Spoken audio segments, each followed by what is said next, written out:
Le jury d'appel de la CAF, sous le feu des critiques, 5 de ses 9 membres ont statué dans une audience expéditive entachée d'irrégularités. Le président de la Fédération tunisienne de football, Moez Ben Tahar Nasri, est membre du jury d'appel en violation de l'article 13 des textes de la CAF. On ne peut pas être à la fois un président de fédération et être membre d'un organe de la justice interne de l'instance faîtière du football continental.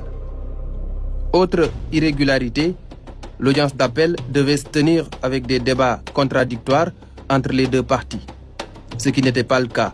Le jury d'appel a encore violé les textes pour exécuter une commande.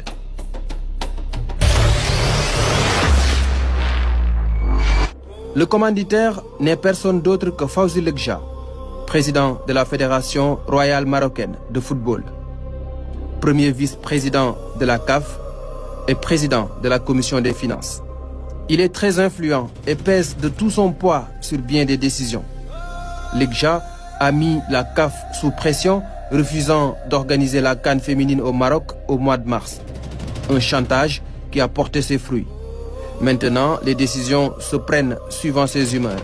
Tout ce qu'il voulait, c'est que le jury d'appel déclare le Maroc vainqueur de la CAN 2025. Lui qui avait promis le trophée à son peuple et ses autorités voit son rêve se réaliser, mais sa joie risque d'être de courte durée si le TAS casse la décision.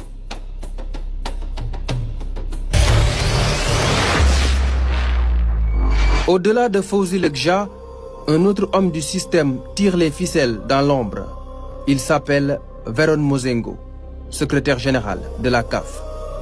De nationalité suisse, originaire de la République démocratique du Congo.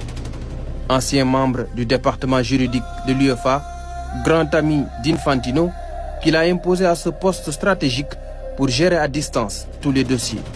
Il a la haute main sur l'administration de la CAF, faisant la pluie et le beau temps.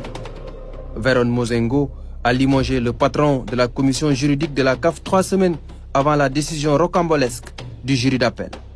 Une décision mûrement réfléchie pour que la commande passe comme lettre à la poste.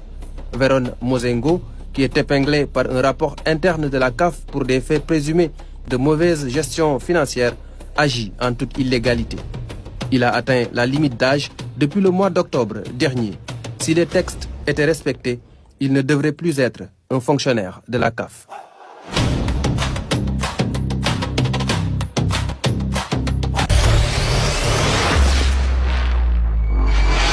Si toutes ces irrégularités et injustices sont notées, c'est parce qu'il y a des complicités pour faire plaisir à Fawzi Lekja et au Maroc. Les parrains n'ont jamais dénoncé ce qui se passe. Le premier, Patrice Motsepe, président de la CAF, est un ami du Maroc.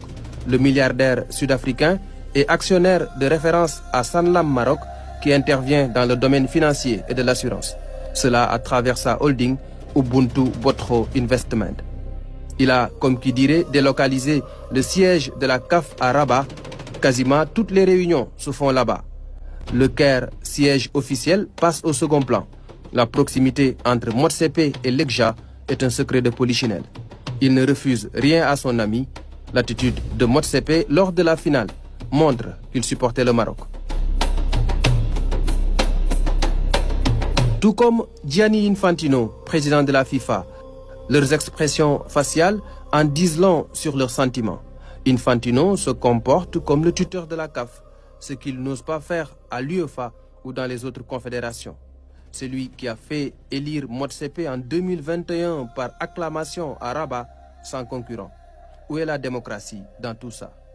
Aujourd'hui, ses désirs sont des ordres au sein de la CAF et il fait partie des soutiens du Maroc dans cette parodie de justice.